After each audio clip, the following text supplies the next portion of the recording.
오늘은 예수 그리스도의 생애, 묵상이라는 주제로 나누고자 합니다. 여러분은 예수 그리스도 하면 무엇이 연상됩니까? 질문이 너무 진부하네요. 다시 질문할게요.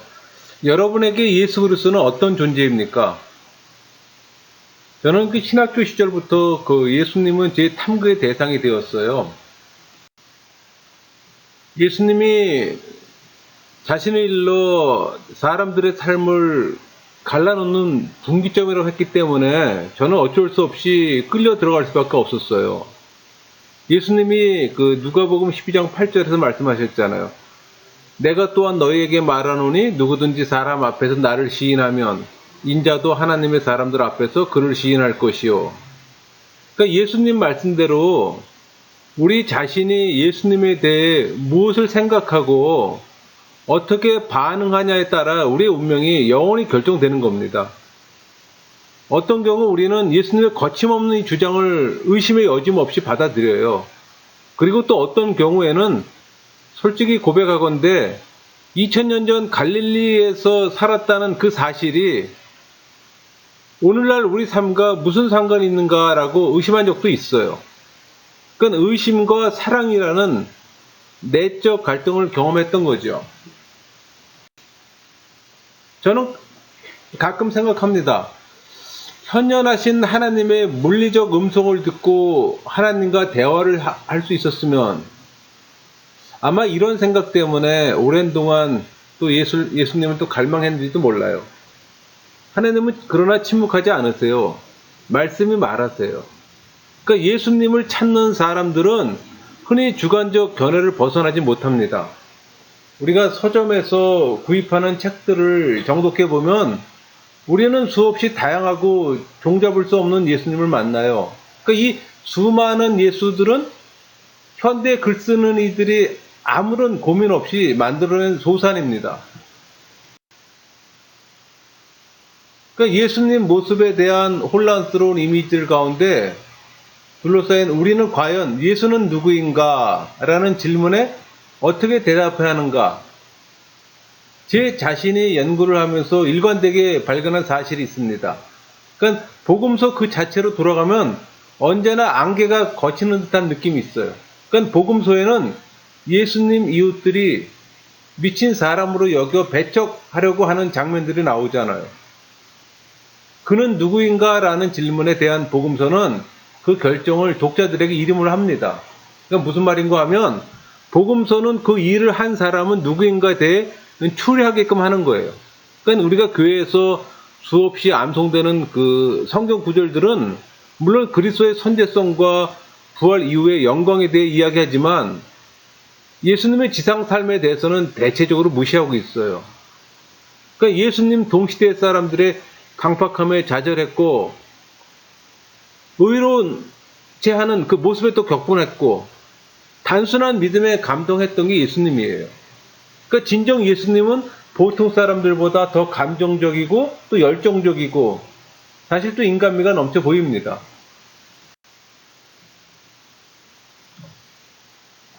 우리 예수님을 연상을 할 때 어떤 이는 따분한 인물이라고 생각하는 사람도 있고 또 어떤 이는 예측 가능한 인물이라고 표현하는 이도 있어요. 그러나 결코 우리가 복음서의 예수님에 대해 적용할 수는 없습니다. 그러면 교회는 어찌해서 그런 인물을 만들어 왔는가 생각해 볼 수 있잖아요.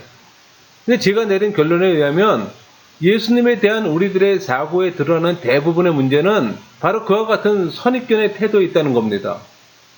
우리는 니케아 공의회, 콘스탄티노플 공의회, 에베소 공의회, 칼게톤 공의회라는 그 사전 지식을 통해 혹은 또 예수님을 이해하고자 교회에서 수없이 진행되어 온 그 학습이라는 집단 지성을 통해 복음서를 읽으려고 합니다. 여러분 그 연말 성탄절 카드 그림이 보여주는 것처럼 즐거운 마음으로 거룩한 절기를 보낸다는 것은 누구에게나 좋은 일입니다. 그런데 첫 번째 성탄을 기록하고 있는 복음서로 돌아가 보면 분위기는 사뭇 달라요. 그러니까 복음서에서의 성탄은 혼란스러운 상황입니다. 그래서 저는 크리스마스 그 들뜬 분위기를 무시하고 복음서의 황량한 현장으로 들어가곤 합니다. 천사가 그 마리아에게 나타날 때 마리아는 몹시 놀라고 무서워했습니다. 그 당시 그 천사가 전해준 소식을 믿거나 환영할 사람은 거의 없었을 거예요. 더군다나 약혼한 여자가 임신할 경우 율법은 돌로 쳐 죽여 마땅한 간음이라고 규정했잖아요. 그러니까 그 반면에 엘리사벳은 온 마을 사람들로부터 축하의 말을 듣지만 마리아는 수치를 당할까 두려워서 자신의 기적을 숨기기만 했던 겁니다. 세례 요한은 온 동네의 축하 속에서 태어났지만 6달 후 집에서 멀리 떨어진 어떤 곳에서 예수님이 탄생했을 때는 산파도 친척들도 마을 사람들의 축하 노래도 없었어요. 그러니까 하나님의 일이란 종종 기쁨과 고통이라는 두 측면을 동반한 채 진행하곤 합니다. 그리고 또 마리아는 사실상 기쁨과 고통을 모두 끌어안기로 또 결정했어요. 그러니까 그녀는 자신이 감당해야 할 개인적인 희생에도 불구하고 먼저 나서서 예수님을 인정한 첫 번째 사람이기도 합니다. 우리는 그 성탄절, 성적인 추문이라는 측면은 완전히 제거한 채 부드럽고 감상적인 우리에게 익숙한 면만을 보려고 합니다. 무엇보다도 베들레헴에서 시작된 그 이야기가 갈보리 가서는 결국 어떻게 되었는가 하는 점에서 생각하려고 하지 않아요. 여러분, 그 시므온은 마리아에게 누가복음 2장 34절 35절 볼까요? 시므온이 그들에게 축복하고 그의 어머니 마리아에게 말하여 이르되 보라, 이는 이스라엘 중 많은 사람을 패하거나 흥하게 하며 비방을 받는 표적이 되기 위하여 세움을 받았고 또 칼이 네 마음을 찌르하리니 이는 여러 사람의 마음의 생각을 드러내려 함이니라. 이렇게 예언했잖아요. 그 새로운 한 세력이 지금 세상의 권력자들을 멸하기 위해서 이미 당도한 것처럼 보였던 겁니다. 그러나 예수님과 로마 사이의 투쟁은 일방적인 것처럼 보였어요. 그러니까 예수님을 처단함으로써 이제는 그 어떠한 위험 요소도 모두 제거된 듯 했습니다. 적어도 그때만큼은 그렇게 보였어요. 그리고 폭력 정치가 승리했습니다. 그러니까 예수님의 끈질긴 추종자들이 로마 제국보다 더 오래 가리라고 생각한 사람은 아마 아무도 없었을 겁니다. 여러분, 예수님의 탄생 기사를 또 한번 읽고 난 후 자문해 봅니다. 예수님을 계시하기 위해 예수님이 왔다면 그 첫 번째 성탄절을 통해 내 자신이 하나님에 대해 배울 수 있는 바는 무엇인가, 이런 생각해 봅니다. 하나님은 지상에 오시되 급한 회오르바람이나 삼키를 탄 불의 세력으로 오시지 않았어요. 만물을 만드신 그분께서는 작아지고 작아져서 아주 보잘것없는 작아진 형태로 오셨잖아요. 그러니까 이사야 시대 사람들의 마음속에는 부와 권력의 이미지를 가진 메시아를 기대했지만 나타난 메시아의 종류가 다른 영광, 즉 겸손이라는 영광을 입고 왔습니다. 그러니까 우주의 창조주 하나님, 세상의 섭리주 하나님께서 이스라엘의 작은 한 아이로 오셨던 겁니다. 그러니까 하나님의 지상 방문은 세상 통치자들과는 달랐어요. 그러니까 마국간 말구에서 탄생한 왕을 누일 곳조차 없는 비천한 곳에서 이루어졌던 겁니다. 여러분, 유대인들에게 신에 대한 예배는 두려움을 연상합니다. 죽음을 면치 못하는 광야의 거룩한 산이나 잘못 만지면 누구든지 죽는 언약궤, 또 함부로 들어가면 살아나오지 못하는 지성소. 그러나 말 구의 한 아이에게서 무서움을 느낄 수 있을까요? 아마 전혀 느끼지는 못할 겁니다. 그러니까 하나님은 예수님 안에서 인간과 관계를 맺되 이제는 결코 두려움이 개입되지 않는 방식으로 오신 거예요. 그러니까 사실 두려움의 효과는 그렇게 크지는 못했습니다. 그러니까 구약에는 선한 것을 적극 권장하기보다는 악한 것을 금하고 부정하는 장치들이 훨씬 더 많잖아요. 그러니까 뭔가 새로운 접근 방식이 필요했고 그 접근 방식이란 성경의 표현을 빌리자면 하나님과 인간 사이의 구동이를 강조하는 것이 아니라 그 사이로 가교를 놓는 신약이었던 거예요. 그러니까 물질을 만드신 하나님의 그 물질의 형태를 취하셨고 마치 화가가 자신이 그린 그림의 한 점이 되듯 말씀이 육신이 되었던 겁니다. 여러분, 예수님의 탄생 이야기를 읽으면서 우리는 비록 세상은 부유하고 권력 있는 자들 쪽으로 기울지만 하나님은 패배자 쪽으로 기운다는 결론을 내릴 수밖에 없습니다. 마리아는 자신의 참가를 통해 이렇게 말했어요. 누가복음 1장 52절, 53절. 권세 있는 자를 그 위에서 내리치셨으며 비천한 자를 높이셨고 줄이는 자를 좋은 곳으로 배불리셨으며 부자는 빈손으로 보내셨도다. 성장해 가면서 예수님의 감수성은 가난한 자, 힘없는 자, 압박받는 자, 말하자면 비천한 자들에게로 깊이 빠져가는 겁니다. 갈릴리에서 메시아가 나왔다? 목수의 아들이 메시아다?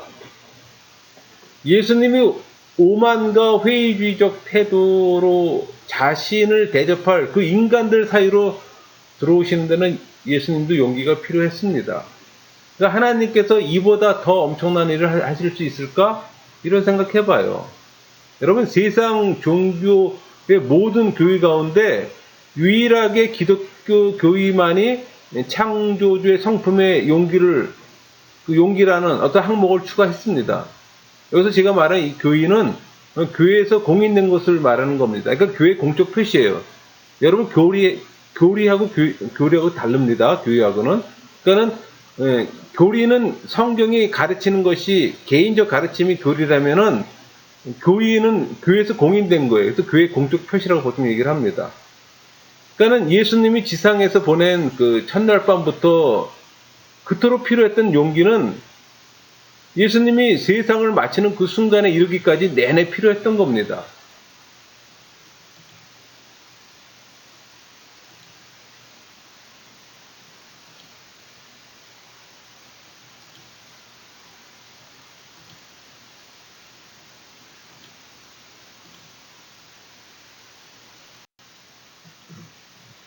여러분, 예수님 당시 배경을 이해하려면 그 유대적 뿌리와 토양을 좀 이해해야 합니다.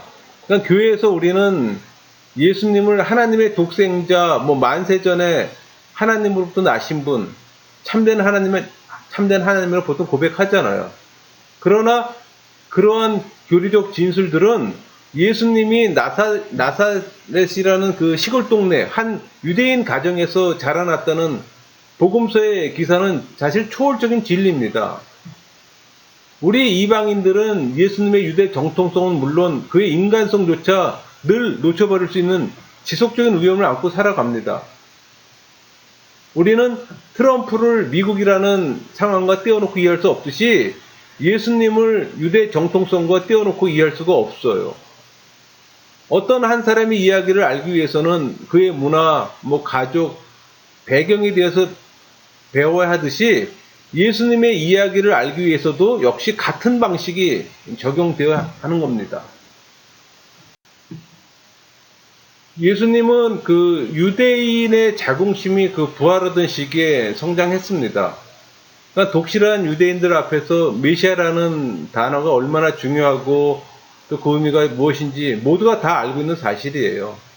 그러니까 로마 제국의 하찮은 변방 지역에서 세계적인 지도자가 나온다는 그 꿈이 어이없이 보일지 몰라도 유대인들은 그렇게 믿었어요.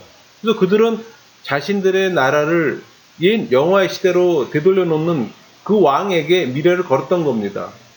그분은 이사야가 외친 대로 이사야 64장 1절 2절 그러니까 원하건대 주는 하늘을 가르고 강림하시고 주 앞에서 산들이 진동하기를 불이 섭을 사르며 불이 물을 끓임 같게 하사 주의 원수들이 주의 이름을 알게 하시며 이방 나라들로 주 앞에서 떨게 하옵소서. 그러나 우리 모두 솔직하게 보면 요한이 지목한 예수님이 등장했을 때 산들도 진동하지 않았고 열방도 떨지 않았어요. 그러니까 예수님은 유대인들의 열렬한 소망을 거의 만족시키지 못했습니다. 오히려 그와는 정반대의 사태가 발생했던 거예요. 그러니까 한 세대가 못되어 로마 군인들은 AD 70년에 예루살렘 초토화시켰잖아요. 또 막 태동하던 기독교 교회는 성전 파괴를 하나님과 이스라엘이 맺은 계약이 끝났다는 신호로 또 받아들였고 1세기 이후에는 또 극소수의 유대인들만이 기독교로 개종했어요. 기독교인들은 유대인의 경전을 카피했고 또 그 경전들의 구약이라는 명칭을 달아놓고 대신 유대인의 모든 관습들은 폐지했습니다. 회당으로부터 거절당하고 또 예수님의 죽음에 책임이 있다는 비난을 받게 되자 또 몇몇 유대인들이 기독교에 반대하는 운동을 또 전개하기도 했습니다. 그러니까 천사들이 지상의 평화를 또 선포함으로써 그 탄생을 축하했으나 그 탄생의 당사자는 정작 인류 역사를 크게 분열시킨 인물이 되고 말았던 겁니다. 그러나 2000년간의 분열에도 불구하고 금세기 들어 유대인들 사이에 예수님에 대한 관심은 점점 높아지고 있잖아요. 그러니까 현대 이스라엘 어린이들은 예수님이 위대한 선생, 아마도 유대인으로서는 가장 위대하다고 할 선생이며 또 이방 세계에 의해 지속적으로 흡수된 인물이라고 배웁니다. 저는 그런 생각 해봤어요. 이 굴절 렌즈 없이 복음서를 읽을 수는 없는 건가? 유대인들은 늘 의심을 품고 미리 분노할 준비를 하고 있습니다. 반면에 기독교인들은 교회 역사라는 굴절 렌즈를 통해서 읽어요. 제 생각에는 양쪽 주장을 접고 마태복음의 첫 마디를 반추해 봄으로써 성경에 접근했으면 하는 그런 마음입니다. 마태복음 1장 1절에 아브라함과 다윗의 자손 예수 그리스도의 계보라 이렇게 시작하잖아요. 예수님은 자신의 민족을 선택했을 뿐 아니라 자신이 태어날 시간과 장소 또한 선택했습니다. 그러니까 우리 19세기의 낙관적 자신감이나 20세기의 폭력적 혼돈이 말하듯 모든 시대에는 나름의 지배적 분위기가 있잖아요. 그러니까 예수님이 탄생한 시대에는 로마 제국의 최절정기였고 또 그 당시에는 희망과 낙관주의가 한 시대를 풍미했던 때였잖아요. 그러니까 우리 로마의 그 아우구스토 황제는 충성스러운 로마 시민들에게 평화와 안전과 쾌락 두 단어로 표현하자면 빵과 원형 경기자를 제공했던 겁니다. 여러분 잘 알고 있는 팍스 로마나, 그러니까 이 팍스 로마나는 로마가 무력으로 유지하던 평화잖아요.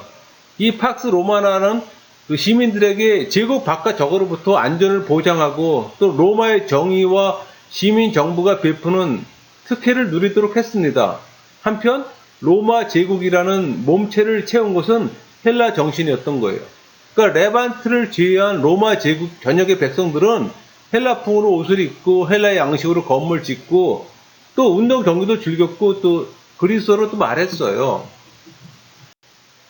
다양한 신들에 대한 그 로마의 관용과는 반대로 유대인들은 선택된 백성인 자신들에게 독특한 문화를 계시해준 그들만의 신, 곧 유일신 개념으로 완강하게 고수했던 겁니다. 그러니까 자기의 정체성을 지키려 했던 거예요.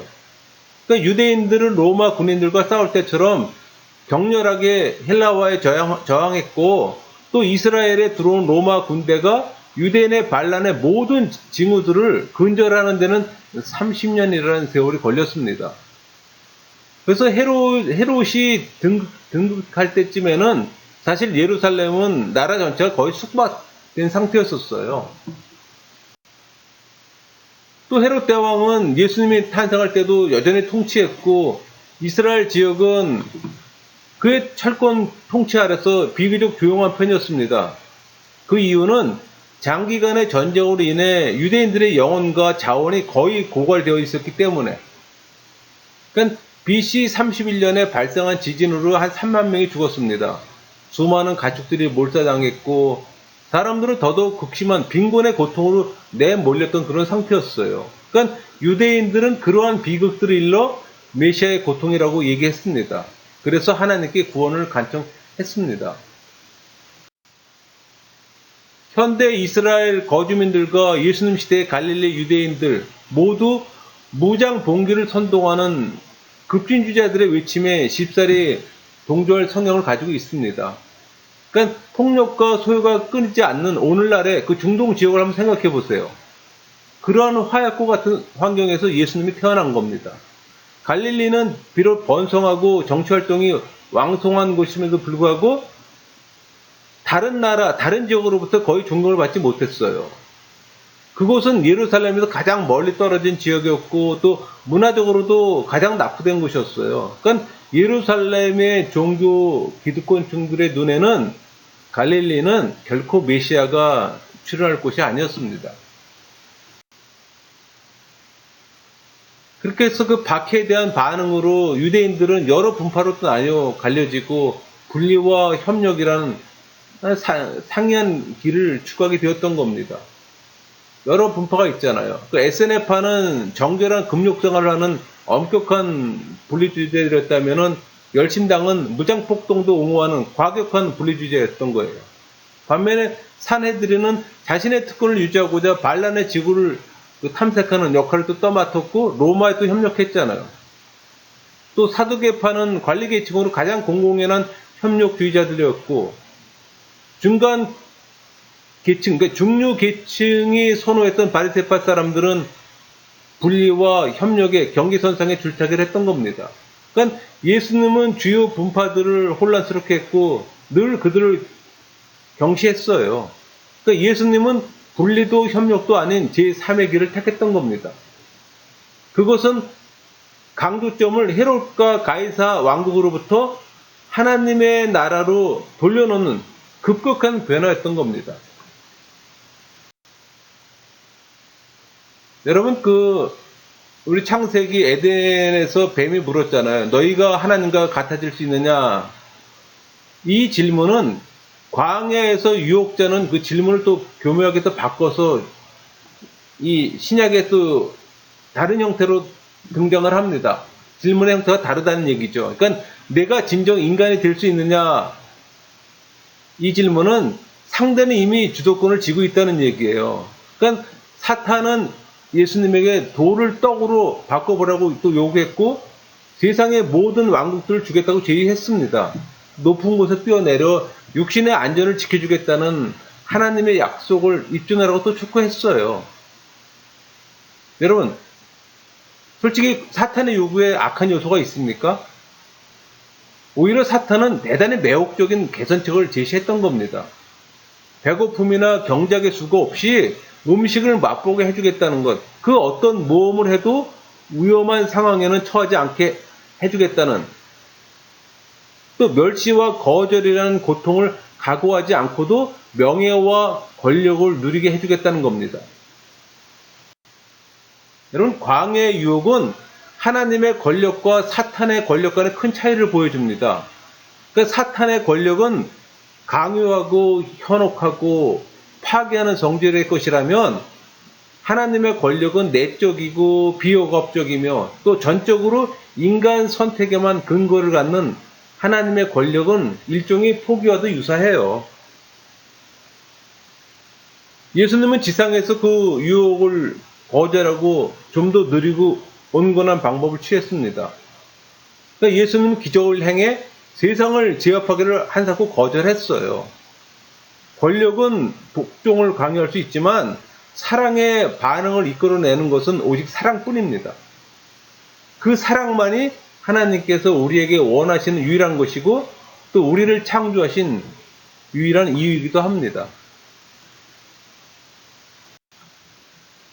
우리가 매력적으로 재현해내는 그 수많은 예수상들은 예수님 자신에 대해서보다는 우리들 자신에 대해 더 많은 이야기를 해줄 뿐 복음서는 예수님을 카리스마를 가진 한 사나이로 제시합니다. 그러니까 예수님은 성질이 급한 듯 보이고 또 곧잘 동정과 연민의 마음을 주체하지 못하는 것처럼 보여요. 그러니까 우리는 예수님이 이상적인 남성적 삶을 충만히 살았음을 또 알게 됩니다. 그는 자신의 두려움을 숨기지 않았어요. 도움을 요청하기를 주저하지 않았고 또 예수님은 또한 칭찬에 인색하지 않았습니다. 그러니까 예수님의 성품들 중 하나로 여자와 아이들 향한 그 섬세한 감수성을 봅니다. 예수님은 오늘날 사람들이 하루 일정표에 따라 기계적으로 움직이듯 행동하지 않았어요. 예수님은 다른 이들을 위해 자기 자신을 무한히 방임하기도 했습니다. 예수님은 스스로를 일러 하나님의 아들이라고 주장했고 여러 사람들과 다름없이 또 먹고 마셨어요. 또 피곤해하고 외로워하기까지도 했어요. 그럼 예수님은 도대체 어떤 불의 존재인가 이런 생각해 볼 수 있잖아요. 그러니까 예수님은 다리 저는 아이들을 온전히 걷게 하고 눈먼 부모를 보게 하고 또 무덤가에 미친 자에게서 귀신을 내쫓고 처음 1년 동안은 대단히 성공적이었습니다. 사역적으로는. 너무나 많은 사람들이 몰려들어 해변에서 조금 더 나간 바다 위에 배를 띄워놓고 설교를 할 정도였으니까. 그러니까 예수님은 기적에 대해 상반된 태도를 또 동시에 가지고 있기도 했습니다. 그러니까 예수님은 인간적인 필요에 대한 자연스러운 반응으로 치유 행위를 했던 겁니다.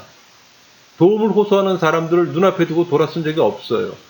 그럼에도 예수님은 당신의 권능을 결단코 선전하지 않았습니다. 오히려 표적을 요구하면은 마태복음 12장 39절 예수께서 대답하여 이르시되 악하고 음란한 세대가 표적을 구하나 선지자 요나의 표적밖에는 보일 표적이 없느니라. 이렇게 비난했잖아요. 그러니까 예수님의 형제들은 그에게 적어도 이스라엘의 수도 예루살렘에 가서 일해야지 않겠느냐고 권했습니다. 그럼에도 예수님 자신은 대중적 관심을 달궈하지 않았어요. 예수님의 방식은 오늘날 대중매체를 동원해 복음을 전하는 사람들, 그러니까 말하자면은 일정한 주거지와 대형 집회 장소를 가지고 있으며 또 효율적인 인적 자원, 광고 수단, 최신의 전자기술 따위를 활용하는 사람들의 방식과는 아무런 공통점이 없습니다. 이렇다 할 전도 전략도 없이 이 마을 저 마을 돌아다녔을 뿐이에요. 니고데모나 젊은 부자 관원처럼 영향력 있는 사람들을 만난 바도 있지만 그렇다고 예수님이 그들처럼 돈이나 영향력을 소유한 유력 인사들에게 은근히 도움을 기대한 것 같지는 않아요. 어떤 기준을 놓고 보면 예수님은 위대한 선생이었습니다.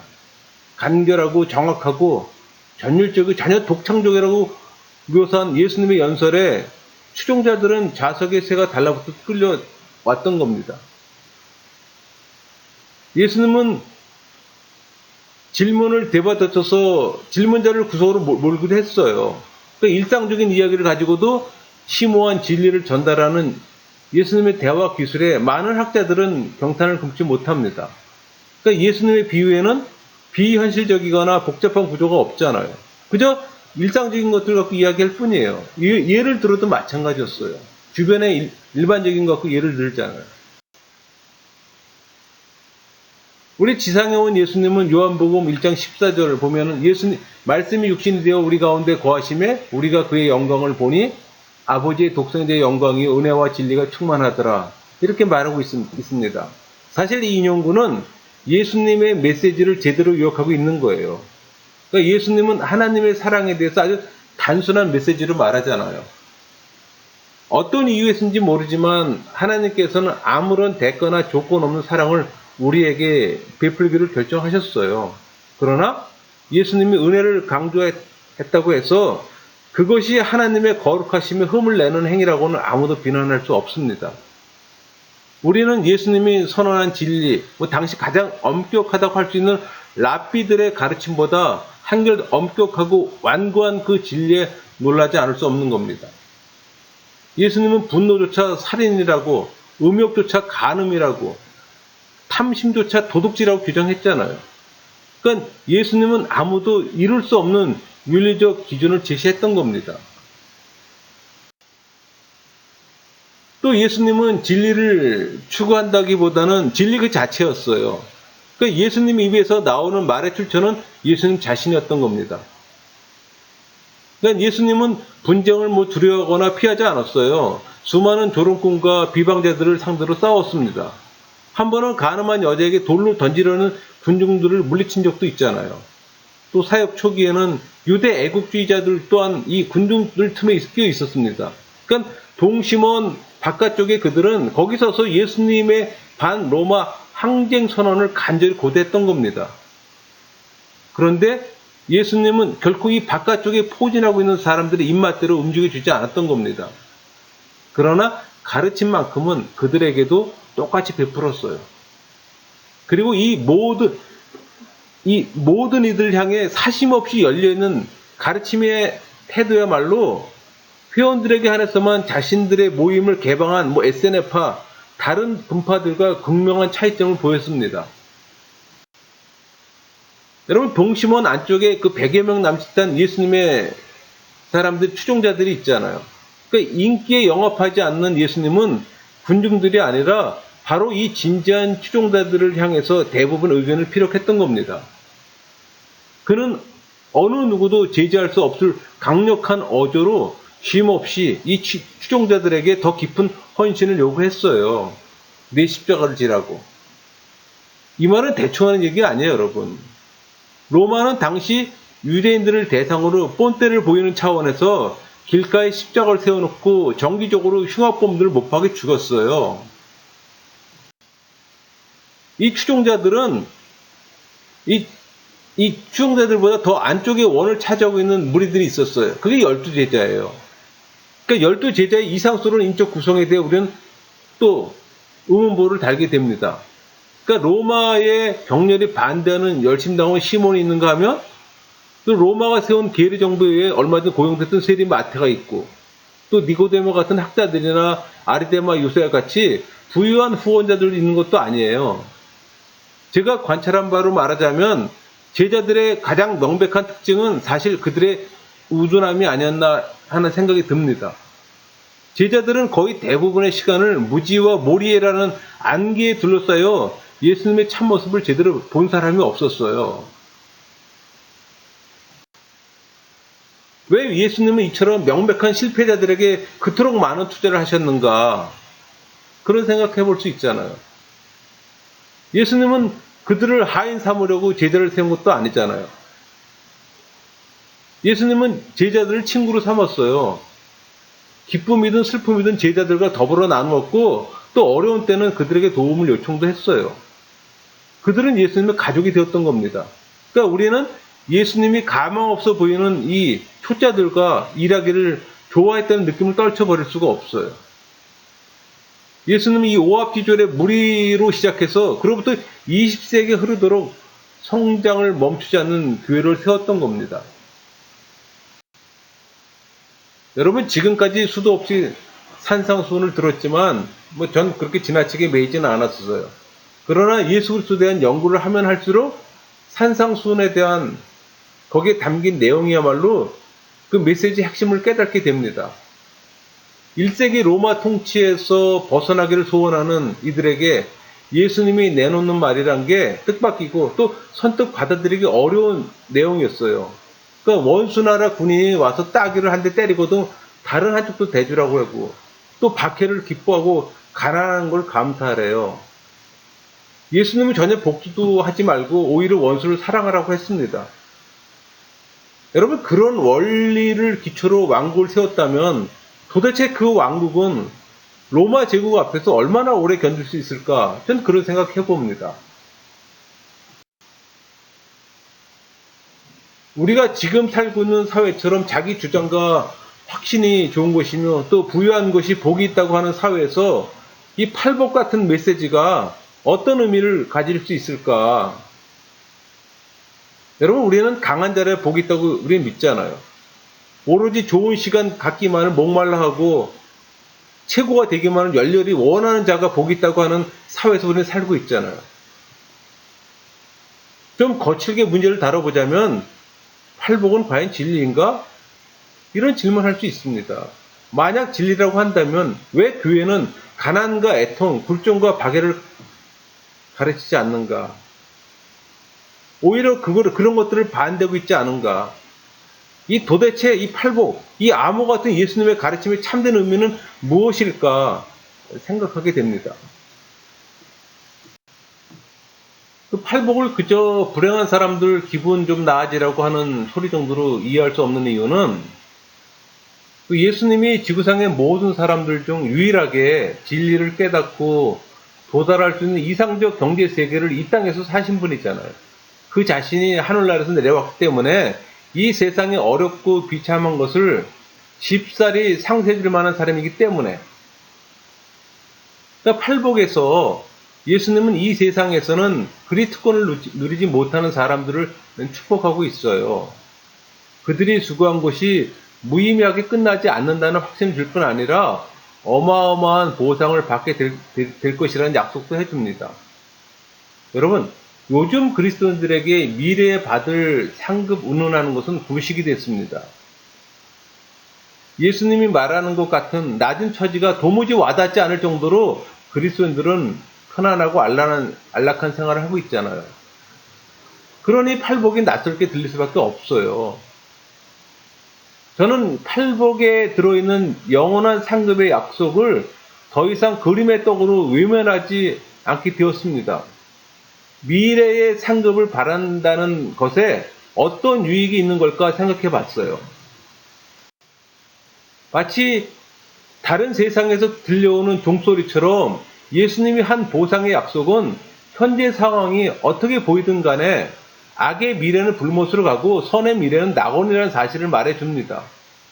그렇긴 해도 그 상급이란 어차피 미래에나 누릴 상급이지 지금 당장 눈앞에 필요한 것들을 해결해 주지 못하는 게 아닌가 하는 생각도 해봤어요. 그러니까 이런 식으로 생각을 밀고 나가다 보니 마침내는 팔복이 미래만이 아니라 현재에서도 진리라는 생각이 들었습니다. 무슨 말인고 하니 팔복은 이 세상 왕국에서 성공한다는 것과 하늘의 왕국에서 성공한다는 것이 어떻게 다른지 정연하게 보여줍니다. 그러니까 팔복은 하나님께서 아주 다른 렌즈를 통해 이 세상을 보신다는 점을 분명히 말해줘요. 예수님은 마음이 가난한 자, 애통하고 슬퍼하는 자, 박해하는 자, 또 의에 줄이고 목마른 자라고 이 목마른 자들이 유리하다고 봅니다. 만약 절망한 사람이 바로 절망으로 해서 예수님을 향해 도움을 청한다면 그 사람이야말로 복받은 사람이에요. 저는 그렇게 생각합니다. 요새 잘 나가는 유명 스타들, 우리가 소위 우상이라고 하는 사람은 사실 자기 가치에 대한 의심에 늘 시달리는 존재라는 사실은 참으로 역설이 아닐 수 없어요. 반대로 봉사하는 사람들은 다른 사람들한테서 찾아보기 어려운 깊이와 풍부함이 있습니다. 봉급도 죽고 오래 일하고 또 사람들의 찬사도 받지 못하는 자리에서 이 사람들은 자신의 재능과 기술을 가난하고 못 배운 이들에게 또 희생도 합니다. 그러나 그렇게 자기 인생을 잃어버리는 속에서 그들은 도리어 참된 자신을 발견하는 겁니다. 이들에게는 다른 사람한테서 찾아보기 어려운 깊이와 풍부함이 있습니다. 마음이 가난한 사람들, 그리고 마음이 온유한 사람들은 과연 복받은 사람이로구나 저는 믿게 되었습니다. 천국이 그들의 것일 뿐 아니라 땅까지도 상속받을 사람들이 그들인 거예요. 마음이 청결한 자는 복이 있나니 마태복음 5장 8절 마음이 청결한 자는 복이 있나니 그들이 하나님을 볼 것이며, 불결함은 우리를 하나님에게서 멀어지게 합니다. 그러니까 하나님의 사랑을 소유한 대로 나가려면 청결함은 그 필수 조건인 거예요. 사실 우리의 욕정을 간직하기 위해 하나님과 이 친밀한 관계를 또 한정 지었던 것도 사실입니다. 마태복음 5장 7절 궁일이 여기는 자는 복이 있나니 그들이 궁일이 여김을 받을 것이요. 어려운 이웃을 돌보는 우리는 자기 자신을 최선으로 쓰고 있는 걸까 의심합니다. 또 어려운 이웃을 돌보는 일 따위의 단순 노동은 누군가 남이 해줘도 되지 않을까 또 생각도 해요. 그들을 돌보면서 경험하게 되는 깊은 내적 평화, 사랑할 수 있는 능력, 비움에 대해 말하면서 오히려 그들보다 자신이 덕을 보고 있노라고 말하곤 합니다. 여러분, 자비를 베푸는 자는 복이 있는 자니 그들이 자비를 얻을 것입니다.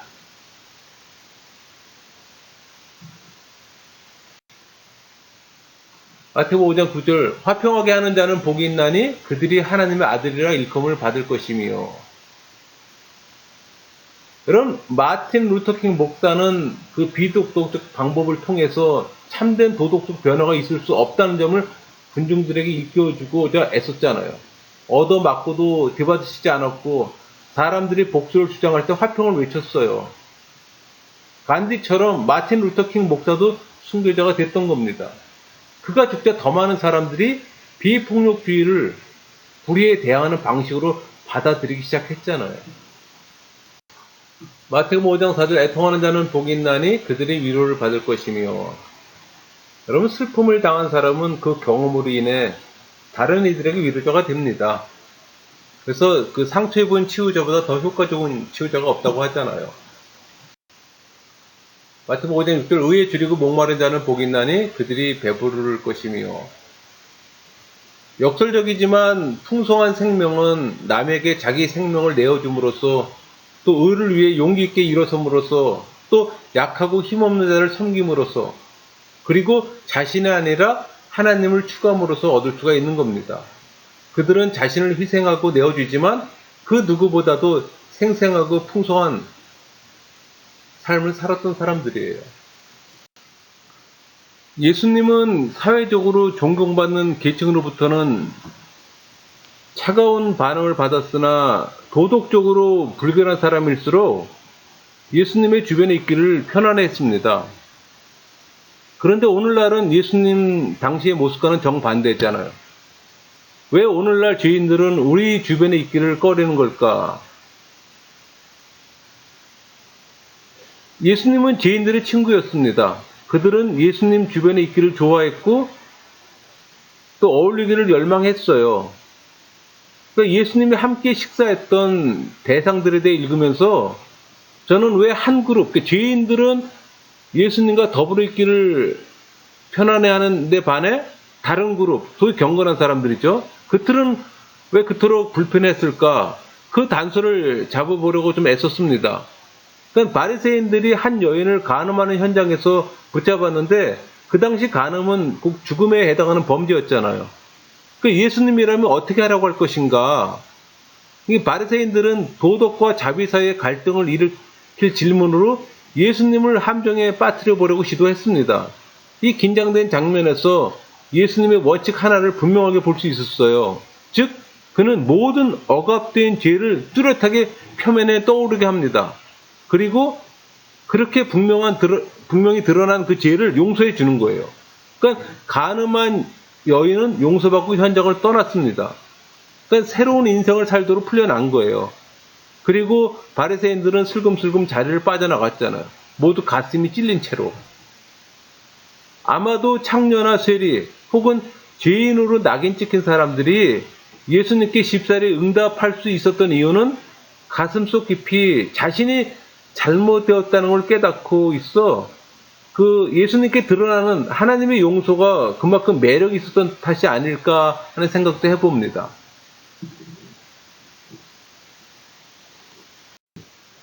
여러분, 성령이 우리를 지배하는 수단이 은혜잖아요. 근데 여러분, 은혜의 지배 아래 있는 것이 쉽지 않은 것도 사실입니다. 왜?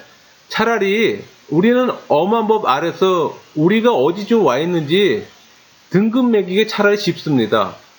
우리 그리스도인들은 잔소리 말고 내 계명이나 지켜라 하시는 하나님을 따르는 게 훨씬 더 쉬울 수도 있어요.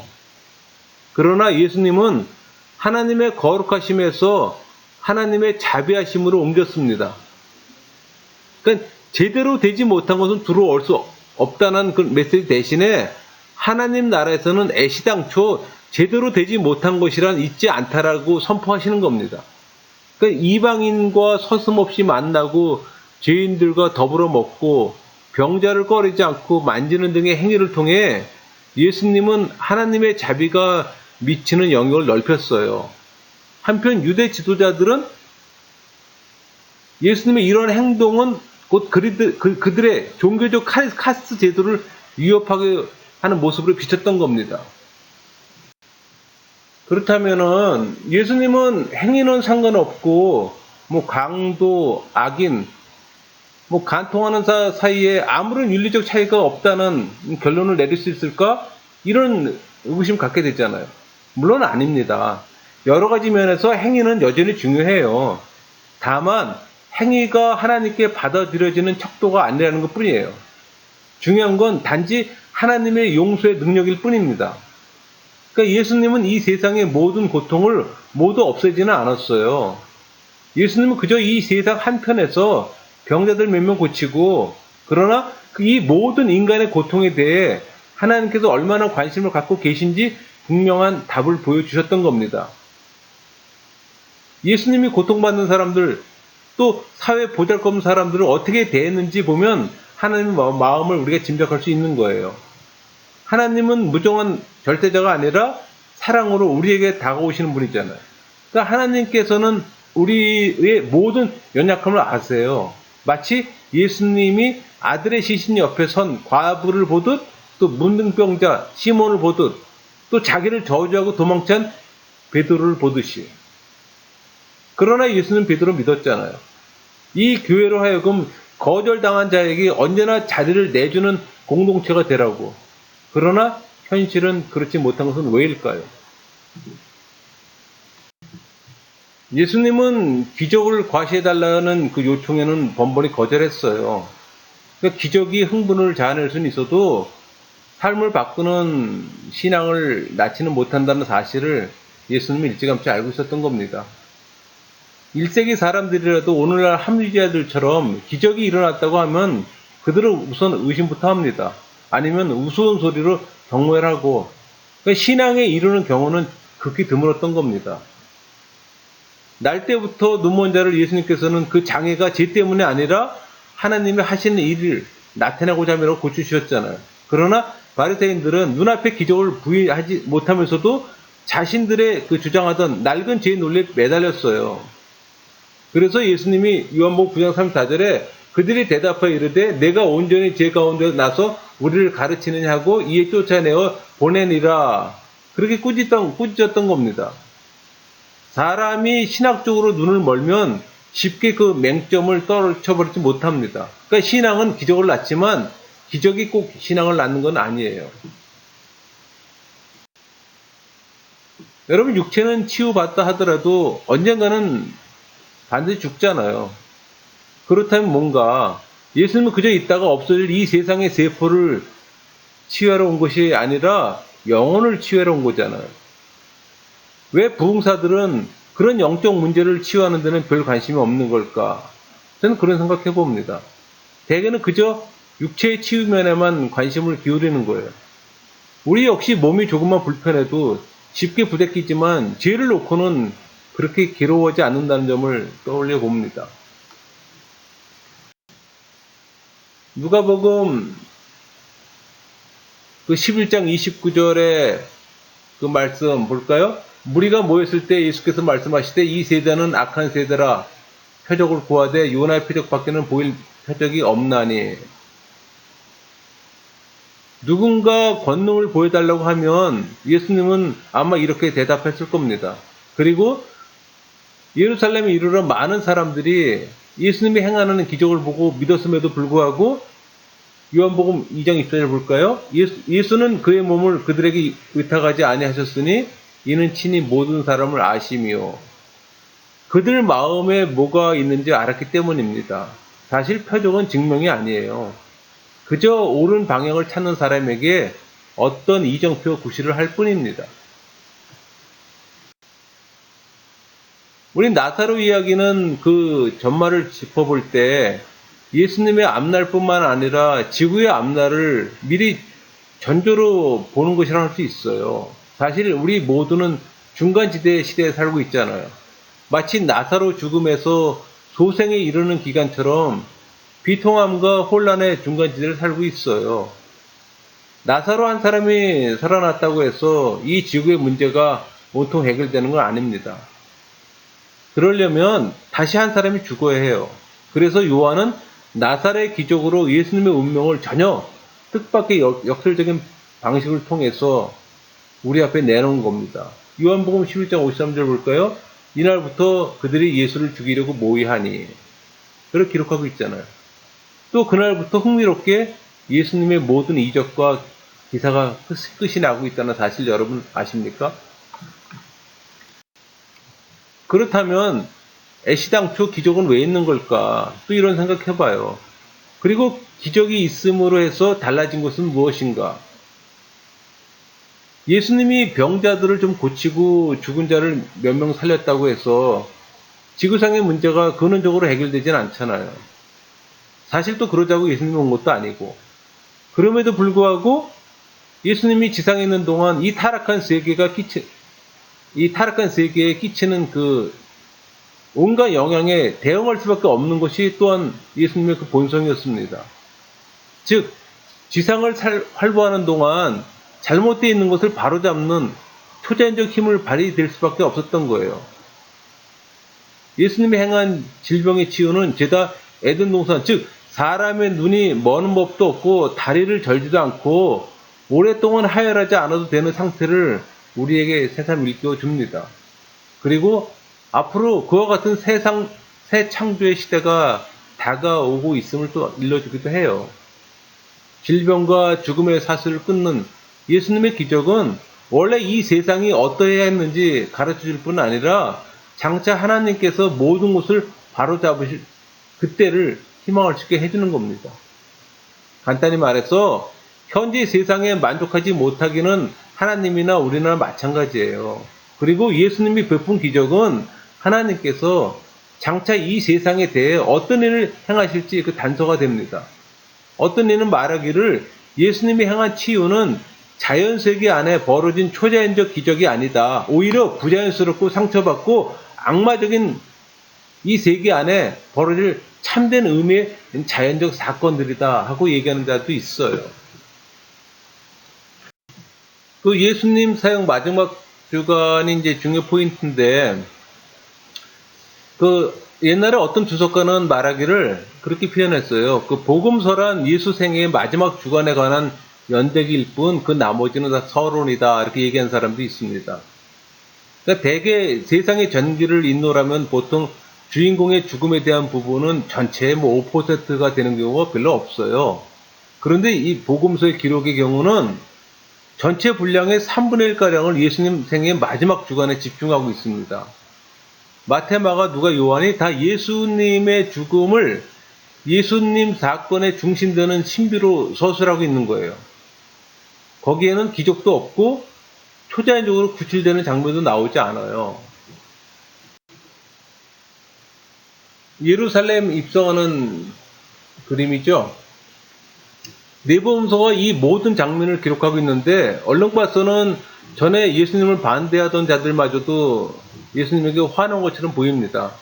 그러니까 군중들은 옷을 바닥에 깔고 나뭇가지 흔들고 또 거리를 메우고 환호합니다. 대개 이러한 상황을 만나면 어디론가 은신하고 있던 예수님도 이번만큼은 군중들이 소리치게끔 내버려 둡니다. 한 바리새인이 놀라 말했잖아요. 요한복음 10장 19절. 바리새인들이 서로 말하되 볼지어다 너희 하는 일이 쓸데없다. 보라 온 세상이 그를 따르는도다.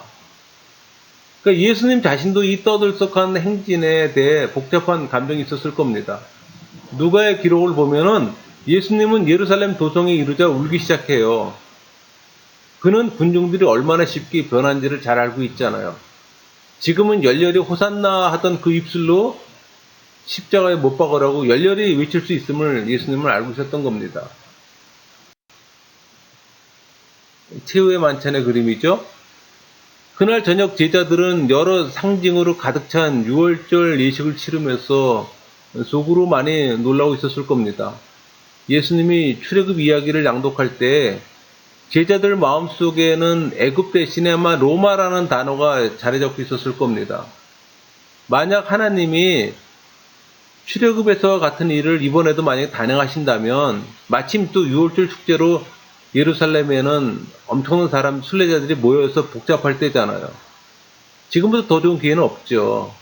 그러니까 제자들은 마침내 꿈을 성취해 흥분에 아마 사로잡혔을지도 모릅니다. 누가복음 20장 29절을 볼까요? 내 아버지께서 나라를 내게 맡기신 것 같이 나도 너희에게 맡겨. 이렇게 말씀하면서 요한복음 16장 33절 볼까요? 이것을 너희에게 이르는 것은 너희로 내 안에서 평안을 누리게 하려 함이라. 세상에선 너희가 환난을 당하나 담대하라. 내가 세상을 이겼노라. 이게 무슨 해괴한 행동입니까? 예수님은 허리를 굽혀 제자들 발에 묻은 예루살렘의 흙먼지를 지금 닦아주는 세족식이 지금 이루어지고 있어요. 당시에 그 발을 씻기는 일은 하도 천해서 종이 유대인들의 경우에는 아무리 주인이라도 그런 행위를 요구할 수 없게끔 되어 있습니다. 베드로는 이 돌발적 사건에 너무 놀라 얼굴이 좀 창백해진 겁니다. 이 한 가지 행동을 통해 예수님은 상징적으로 그때까지 모든 사회 질서를 완전히 거꾸로 뒤집어 놓는 겁니다. 그러니까 예수님은 손수 발을 씻김으로써 하나님 나라는 바로 겸손과 봉사를 바탕으로 한 나라임을 지금 몸소 실현하고 있는 거예요.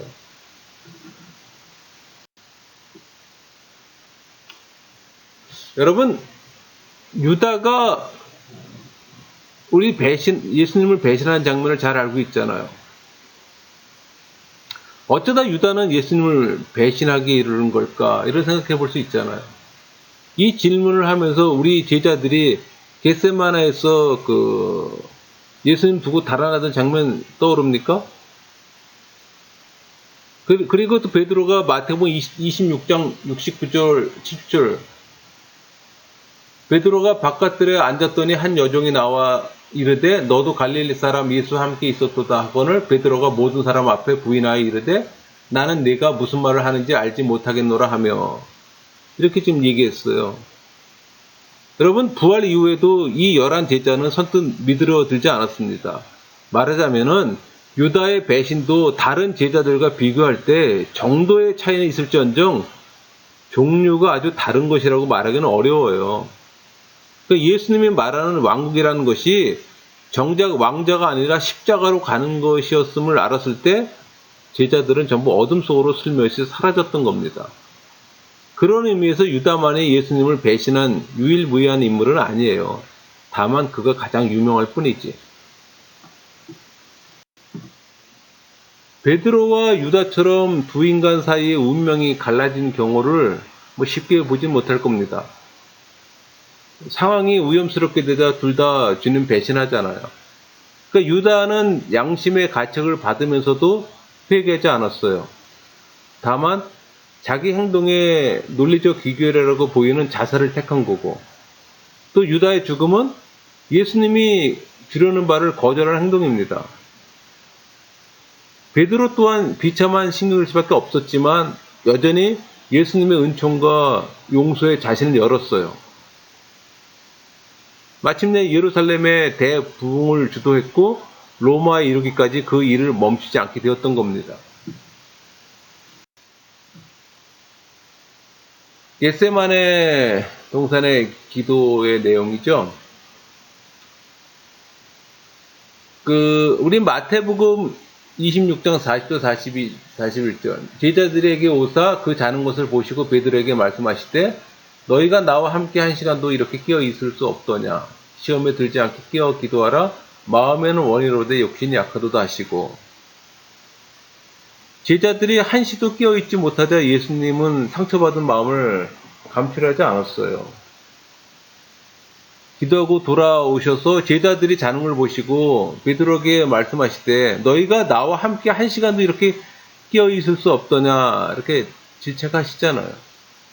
그들은 육체와 감정 모두 인내 도를 넘어서는 터에 영적 긴장감마저 아마 해해졌을 거라고 생각합니다. 그래서 잠들었을 것이고, 그러니까 육신적 유혹과 충동은 마음의 선한 의지를 무참히 짓밟아 버릴 수 있다는 것도 우리 인간이 갖고 있는 유약성입니다.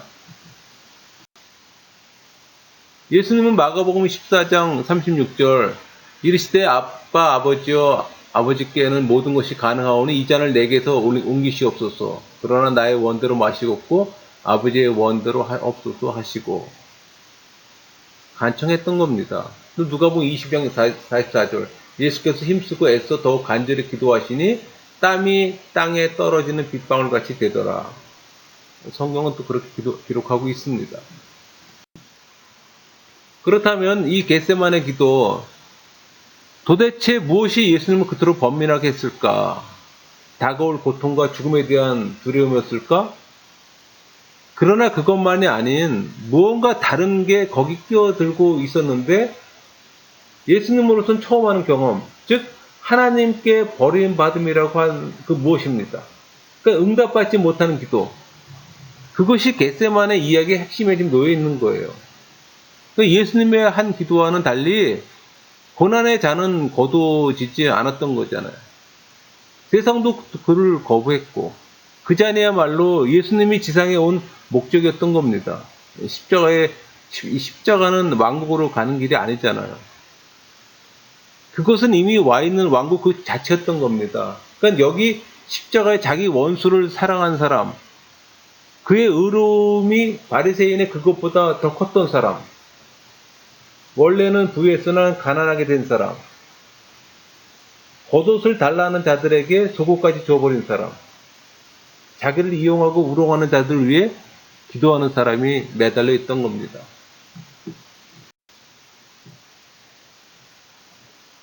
예수님의 순환을 다루는 부분인데 이전에도 여러 번 예수님은 스스로를 드러낼 기회를 줘버렸어요. 그러니까 고침받는 사람들, 또 제자들, 심지어 귀신들까지 그를 메시아로 알아보았으나 그럴 때마다 잠잠하라고 했잖아요.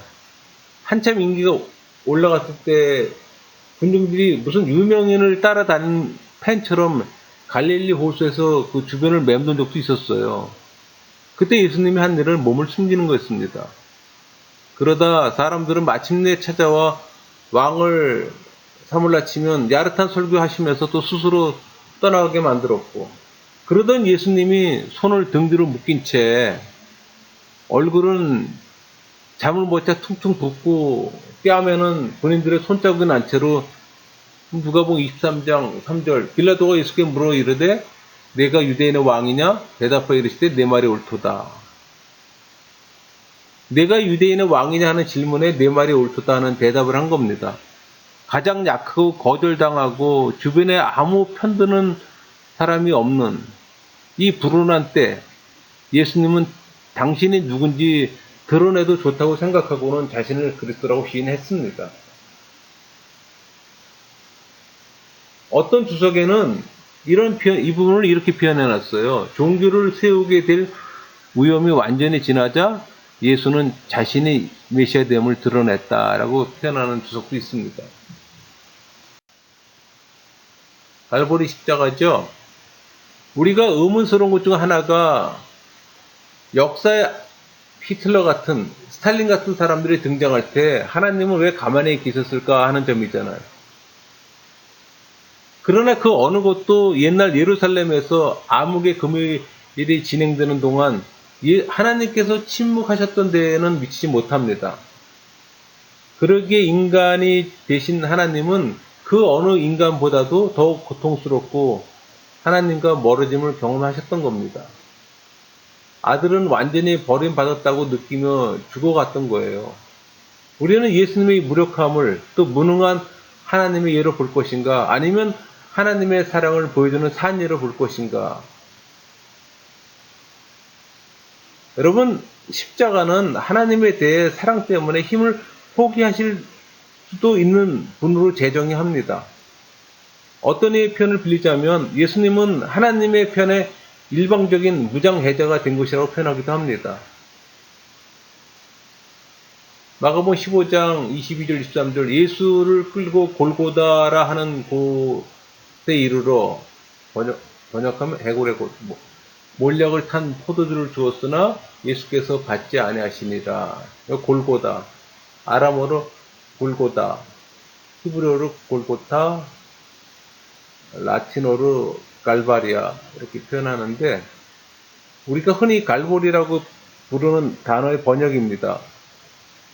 그러니까 유대인들에게는 십자가 형벌의 고통을 조금이라도 감소시킬 목적으로 포도주에 쓸개나 몰약 같은 진통제를 넣어서 십자가에 달린 죄인들에게 제공하는 관습이 있었어요.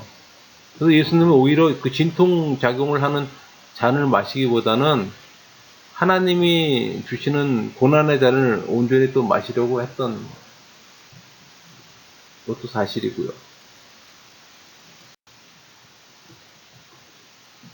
우리는 이 세상에는 돌이킬 수 없는 게 많다는 사실을 배웁니다.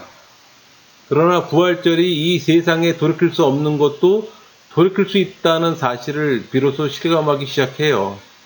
아무것도, 심지어 죽음마저도 끝이 아니에요. 그것도 뒤집어질 수 있다는 말입니다. 복음서는 예수님의 부활 이야기를 변증하는 태도를 기록하지 않아요. 변증이라면 한 가지를 잘 입증하려고 앞뒤를 잘 끼워 맞췄을 텐데, 복음서는 차라리 제자들처럼 소심한 인물들이 예기치 않았던 일이 일어났는데 받은 충격을 그대로 담고 있잖아요. 그 부활의 첫 증인들은 누구라도 보였을 반응을 보였던 겁니다. 그러니까 예수님 생애에서 만사가 그랬듯이 부활도 각기 상한 그 반응으로 이끌어냈어요. 그러니까 부활을 믿고 받아들인 사람들은 인생의 변화를 체험했고 또 희망과 용기로 가득 차 나가서 세상을 변화시켰어요.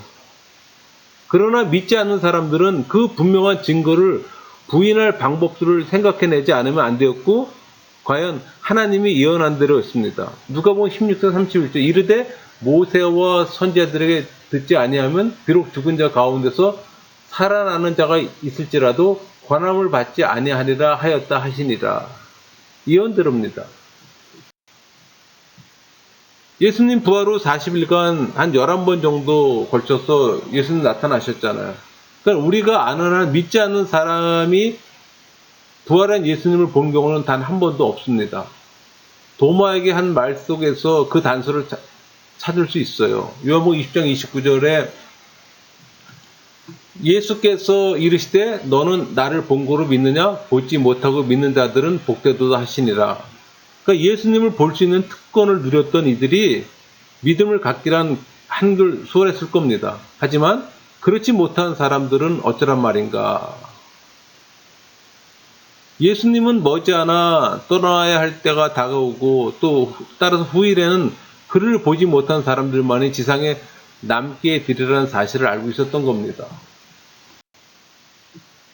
여러분 복음서를 읽어보면 제자들이 어떻게 굳게 닫힌 문 뒤로 겁먹고 숨어 있으며 또 사도행전에서는 그 똑같은 인물들이 어떻게 담대하게 거리로 나서 그리스도를 증거하며 심지어 감옥에 갇히기를 불사하는지를 알게 됩니다.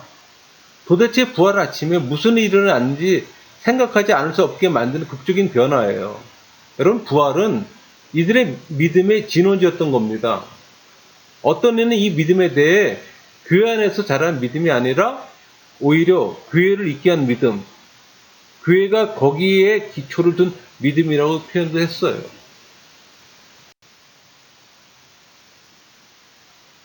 우리가 부활의 마음을 여는 까닭 중 하나는 아마도 마음 깊은 속에서 우리가 부활이 사실이었으면 하고 바라기 때문이라고 인정할 수 있습니다.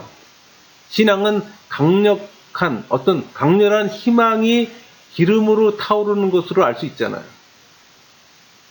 인간 존재의 원초적이라 할 그 무엇에는 죽음을 넘어설 수 있기를 강렬히 바라는 그 마음이 들어있기 때문에, 그러니까 우리가 부활 신앙을 믿은 주된 이유는 우리가 하나님을 알았기 때문입니다.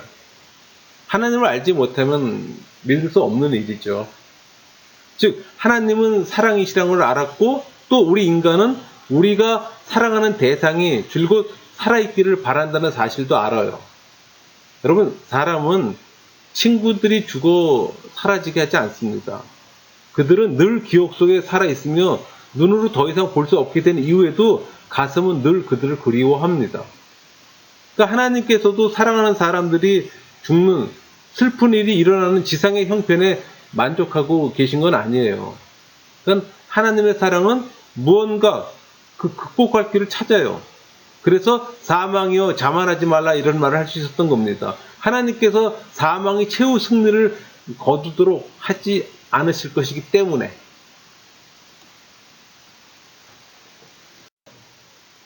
예수님이 승천하는 날 제자들은 말문이 막혀 어쩔 줄 모르고 서 있었잖아요. 마치 부모 떠난 아이들처럼. 그런 그들을 위로하기 위해 나타난 천사들을 뻔한 질문을 합니다. 사도행전 1장 11절에 이르되 갈릴리 사람들아 어찌하여 서서 하늘을 쳐다보느냐 너희 가운데서 하늘로 올리신 이 예수는 하늘로 가심을 본 그대로 오시리라 하였느니라. 하늘은 텅 비어 있습니다. 그런데도 마냥 서서 올려다보는 까닭은 이제 무엇을 어떻게 해야 할지 다음에 할 일이 무엇인지 막막했기 때문이었어요. 예수님은 처음부터 당신이 떠남으로써 도리어 다른 사람들의 몸을 통해 일이 계속되기를 계획했던 겁니다. 그들의 몸, 우리들의 몸, 그리스도가 입은 새 몸. 우리 요한복음 16장 7절 볼까요? 그러나 내가 너에게 실상을 말하노니 내가 떠나가는 것이 너에게 유익이라. 내가 떠나가지 아니하면 보혜사가 너에게로 오시지 아니할 것이요 가면 내가 그를 너에게로 보내리니. 어떻게 떠나시는 게 우리를 위한 것인가?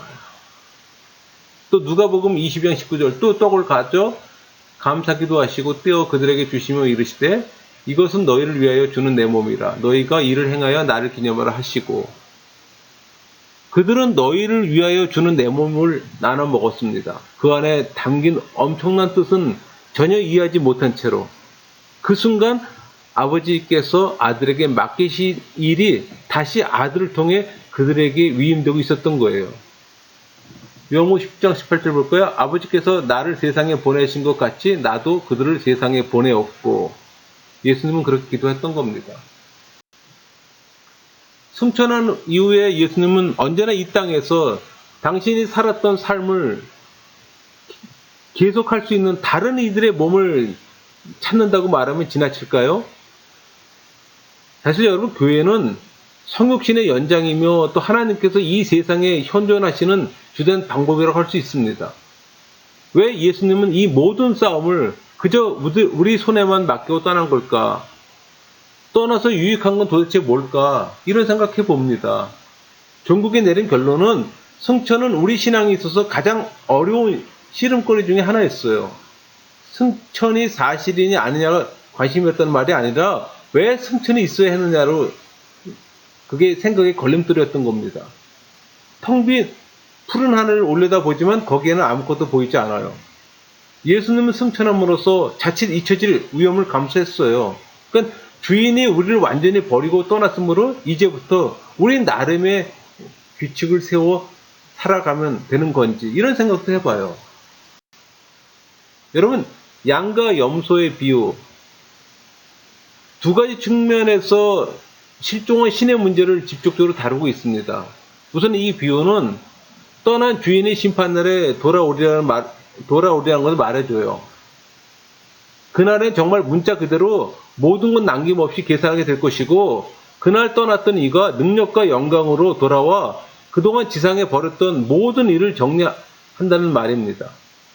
또한 이 비유는 중간지대, 즉 우리가 살고 있는 지금을 포함해서 하나님이 실종한 것만 같은 수세기에 대해서 말합니다. 신은 실종했는가라는 지극히 현대적인 질문에 대해 이 비유가 내놓는 답은 심오하고 충격적이에요. 하나님은 전혀 실종하지 않으셨어요. 그분은 실종하셨다기보다 위장하고 계셨던 겁니다. 가장 아닐 것 같은 모습으로 낯선 이방인의 모습으로 가난하고 줄이고 옥에 갇힌 모습으로 또 병들고 남는 자의 모습으로 우리 마태복음 25장 40절 볼까요? 임금이 대답하여 이르시되 내가 진실로 너희에게 이르노니 너희가 여기 내 형제 중에 지극히 작은 자 하나에게 한 것이 곧 내게 한 것이라 하시고 그러니까 우리가 하나님을 이 세상에서 찾지 못했다면 그것은 찾아야 할 곳에서 찾지 않은 탓입니다. 이 양과 염소의 비유는 유튜브에서 여러분 한번 찾아서 참고했으면 좋겠네요. 예수님은 당신이 두고 떠나가는 세상에 여전히 가난한 사람, 줄인 사람, 옥에 갇힌 사람, 병자가 있을 걸 알았어요. 그는 그런 사람들 위해 일할 장기 혹은 단기 계획만 세웠고 장기 계획 속에 마침내 능력과 영광 속에 재림해서 모든 것을 바로잡는 것도 들어있어요. 단기 계획은 일단 다른 이들에게 이 세상을 맡겨두는 겁니다. 결국 우주의 해방이 좌우될 사람들이고 그리하여 예수님을 승천했고 또 이제 우리가 그 역할을 떠맡은 거예요. 여러분, 고통 있는 자리에 하나님은 어디 계신가? 지금까지 우리가 수없이 했던 질문 있잖아요. 근데 그 대답은 질문을 달리할 때 찾을 수가 있어요. 고통 있는 자리에 교회는 어디 있는가? 말하자면 예수님은 당신 왕국의 열쇠를 어설픈 우리 손에 쥐어주고 떠난 겁니다.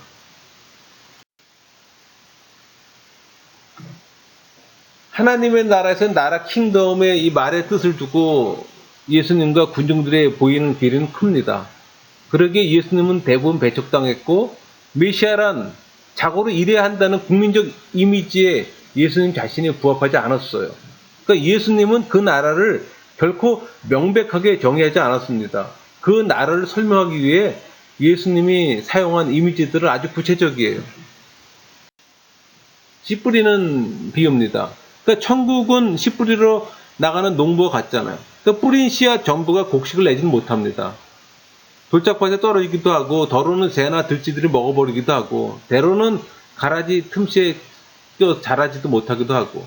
그러니까 하나님 나라는 절대 권력이 아니라 저항할 수 있는 제한적인 권력으로 임한다는 사실을 예수님은 이야기하고 있어요.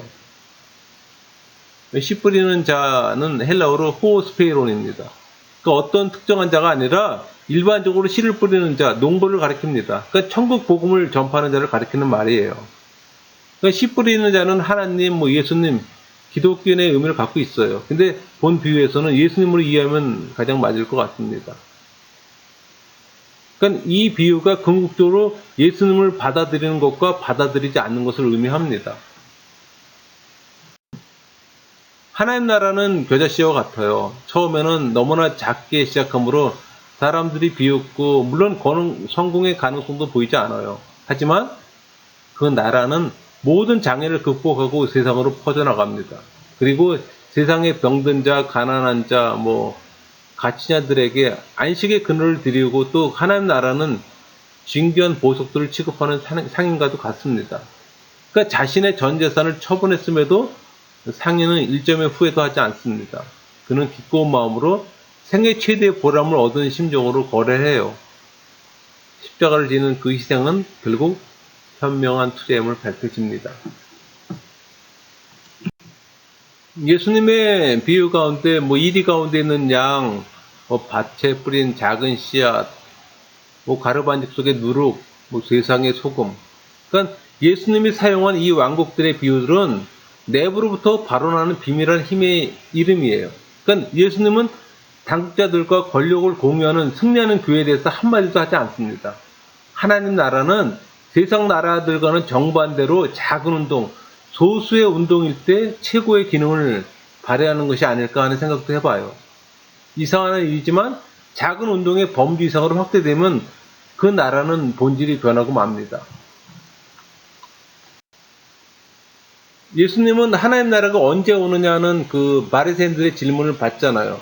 근데 예수님의 대답은 누가복음 17장 20절이에요. 바리새인들이 하나님의 나라가 어느 때 임하나이까 묻거늘 예수께서 대답하여 이르시되 하나님 나라는 볼 수 있게 임하는 것이 아니요.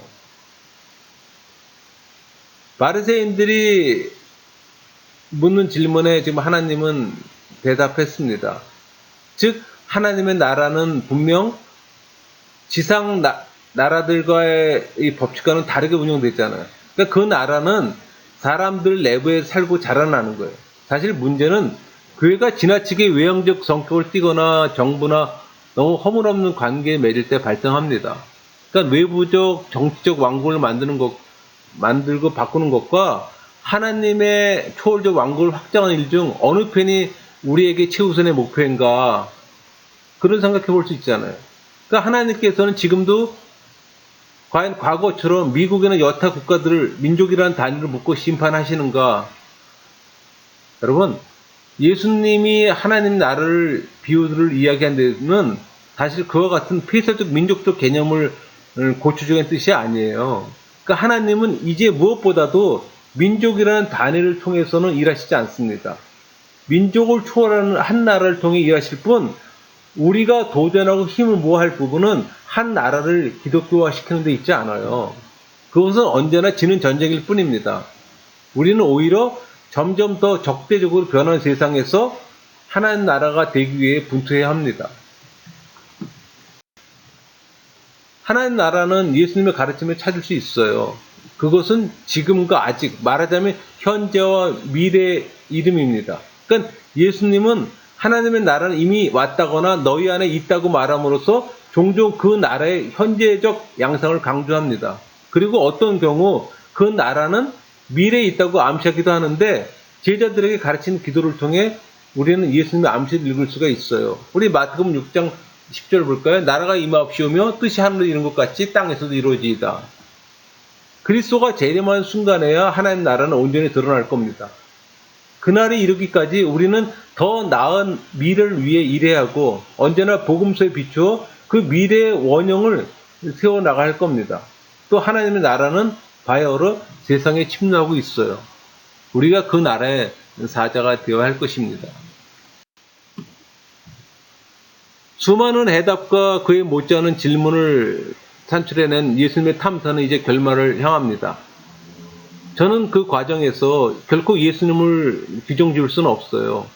오히려 예수님을 규격하려는, 그 상자 속에 가두려는 모든 시도를 거절합니다. 예수님은 진정 세상에 살았던 그 누구와도 현재의 다른 존재예요. 그 다름이란 삶의 한 본보기를 보여주는 자와 삶 그 자체의 자, 그 사이의 다름이에요. 그러니까 이제 제가 받은 일련의 인상들을 제시함으로 예수님의 묵상을 요약하고자 합니다. 이 인상들이 예수님의 전모를 밝히는 것은 결코 아니지만 적어도 예수님의 생애의 단면으로는 가능할 수 있다고 저는 생각합니다.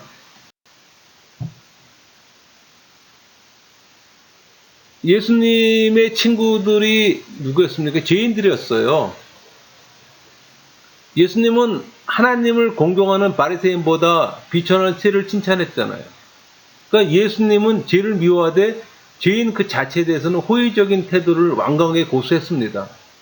이 모범은 우리에게 유죄 판결을 내립니다. 죄 없지도 않고 그렇다고 죄인들의 친구도 아닌 우리는 그 모범 앞에 유죄가 되는 거예요. 그러니까 하나님이자 인간이었던 예수님의 모습은 기독교와 그 외 다른 종교들을 가르는 분기점이 된다고 할 수 있을 겁니다. 긍정적으로 정의할 경우 하나님은 어떤 모습인가? 이 중요한 질문에 대한 답은 예수님에게 있어요. 사도 바울은 예수님을 보이지 아니하시는 하나님의 형상이라고 거침없이 선언했습니다.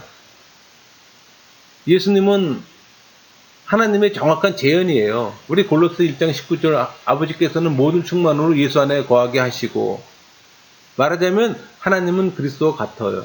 우리 벌써 삼일체라고 얘기를 하죠. 우리가 받아들일 수도 떠날 수도 있고 또 사랑할 수도 또 무시할 수도 있는, 또 피부를 둘러싼 하나님을 예수님은 제시해요. 우리 앞에 제시된 이 보이는 형상, 규모가 작아진 이 실물로 인해 우리는 하나님의 모습을 더 명백히 분간할 수 있는 겁니다. 사실 고통이라든가 섭리와 자유의지 등의 그 어떤 해답 없는 문제들에 매달려 보면 우리는 오히려 모든 것이 더 혼란스러울 뿐, 그러나 예수님 자신을 바라볼 경우 고통받는 사람들을 그가 실제로 어떻게 대했는가 관찰할 경우, 그리고 자유롭고 진지한 행동의 부름을 생각할 경우 명료성은 아주 회복됩니다. 우리를 찾아오시는 하나님, 아들의 목숨을 담보하시고서라도 우리의 자유를 위해 환경을 만들어 주시는 분, 상처받기 쉬운 약한 하나님을 또 예수님은 보여줍니다. 그리고 무엇보다도 사랑이신 하나님을 예수님은 보여줘요. 우리 중 누가 사랑할 뿐 아니라 사랑받고 싶어하는 하나님이라는 이 개념을 혼자 힘으로 생각해낼 수 있을까요? 이 하나님의 사랑을 예수님은 표현합니다. 잃어버린 동전 하나를 밤새도록 찾는 여인이나 또 잃어버린 양 한 마리를 찾아서 온 들판을 헤매고 다니는 목자들 이야기, 그리고 감정의 최고조에 달한 예수님은 마침내 잃어버린 아들의 이야기, 하나님의 사랑을 거절하고 먼 나라에 가서 재산을 탕진한 탕자 이야기, 간단히 말해 창세기 3장부터 요한계시록 22장에 이르기까지 성경은 자신의 가족을 되찾으려는 열망으로 아무것도 개의치 않는 하나님의 이야기입니다. 그러니까 하나님은 지구의 아들을 보냄으로써 화해라는 결정타를 날리셨고, 또 성경의 마지막 장면은 잃어버린 아들의 비유처럼 가족의 재결합이라는 기쁨의 잔치로 끝내요. 여러분, 시간 속에 들어와 있는 동안, 이 성육신하고 있는 동안 하나님은 한 인간이 된다는 것이 무엇인지 체험했어요. 지상에서 예수님은 많은 걸 체험했습니다. 죽기 직전에 예수님이 한 말들 중에 하나는 그의 기도였어요. 누가복음 23장 34절. 자기가 하는 것을 알지 못함이니이다. 그러니까 저들은 여기서 그들은 로마 병사들과 종교조사들이요, 또 어둠 속에 달아난 그의 제자들, 또 그를 부인했던 나와 여러분 모두가 될 겁니다. 그러니까 하나님의 아들은 오직 인간됨으로서만 진정 인간을 이해할 수 있고, 또 자기들이 하는 것을 알지 못함이라고 말할 수 있었던 겁니다. 예수님은 우리 가운데 살아 있어요. 그리고 지금 우리를 이해하고 있습니다. 우리에게 소망이 있음은 십자가로 인함입니다. 이사야 53장 5절. 그가 찔림은 우리의 허물 때문이요 그가 상함은 우리의 죄악 때문이라. 그가 징계를 받음으로 우리는 평화를 누리고 그가 채찍에 맞음으로 우리는 나음을 받았도다. 이사야가 말했듯이 우리가 나음 받은 것은 그의 기적이 아니라 종의 상처를 통해서입니다. 패배 직전에까지 갔다가 그토록 어렵게 승리를 쟁취하는 하나님, 극단적으로 연약해져 있던 순간에 힘을 발휘한 그 하나님이 우리의 삶의 실패와 역경을 그냥 두고 볼 것인가? 아니에요. 치명상을 입은 치유자는 부활절에 돌아왔어요. 그래서 우리는 이 땅에 사는 동안 예수 그리스도의 묵상에 멈춰서는 안 되는 겁니다. 여러분이 성령 세례 받은 신앙인이라면. 우린 모두는 죽을 거예요. 그러나 그 죽음 가운데 우리 모두의 마음은 한 가지로 통일될 것입니다. 기다림으로. 강의를 마치겠습니다.